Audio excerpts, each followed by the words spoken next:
ஆண்டவராகிய இயேசு கிறிஸ்துவின் நாமம் மகிமைப்படுவதாக. அவருடைய பெயரில் உங்களை வாழ்த்துகிறேன். இன்றைக்கு நாம் பார்க்க இருக்கிற நபர் நாபோத்.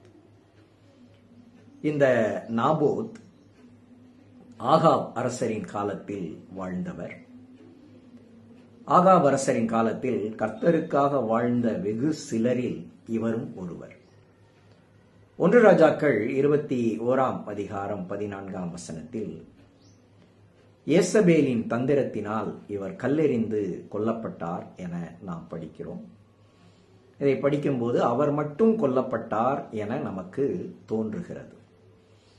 ஆனால் நாபோத் இறந்தார் என்கிற செய்தியை யேசபேல் அறிந்ததும் ஆகாபிடம் நீர் நாபோத்தின் தோட்டத்தை எடுத்துக்கொள்ளும், இப்போது அதற்கு வாரிசு இல்லை என்றார்.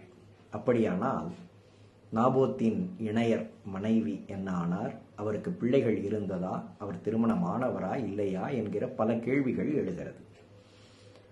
கொஞ்சம் தள்ளி 2 ராஜாக்கள் 9:26 வாசித்தோமானால், யெகூ இந்த நிகழ்வை நினைவு கூறும்போது, யேசபேலின் தந்திரத்தினால் நாபோத் மட்டும் கொல்லப்படவில்லை, நாபோத்தின் குடும்பமே கொல்லப்பட்டது என அறிகிறோம். நாபோத்தினுடைய ஊர் தலைவர்கள் அரசிக்கு ஆதரவாக நீதிமானாகிய நாபோத்துக்கு எதிராக ஒன்று கூடி பொய்க் குற்றச்சாட்டு சுமத்தி இஸ்ராயேல் மக்களின் கொலை சட்டப்படி கல்லெறிந்து கொன்றார்கள்.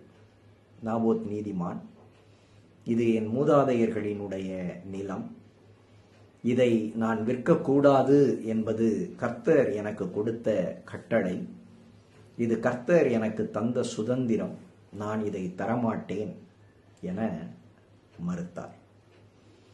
இதற்கு பதில் நான் வேறு இடம் தருகிறேன், இந்த திராட்சை தோட்டத்தை நான் கீரை கொல்லையாக மாற்றப் போகிறேன் என்பதுதான் ஆகாப் நாபோத்திடம் கேட்ட மாற்று வசதி செய்து தரும் முறை.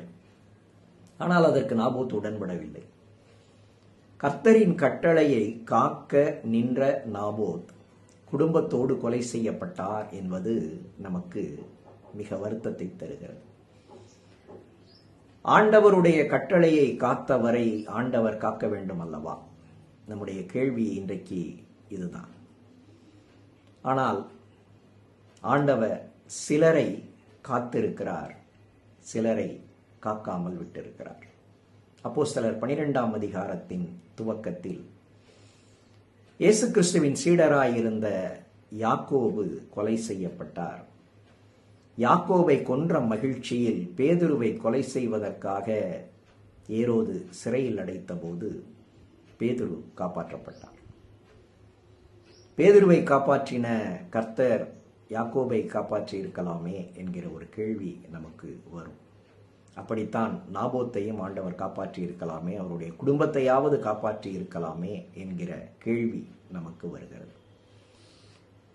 கர்த்தரின் திட்டங்களையும் சித்தங்களையும் நம்மால் அறிந்து கொள்ள முடியவில்லை.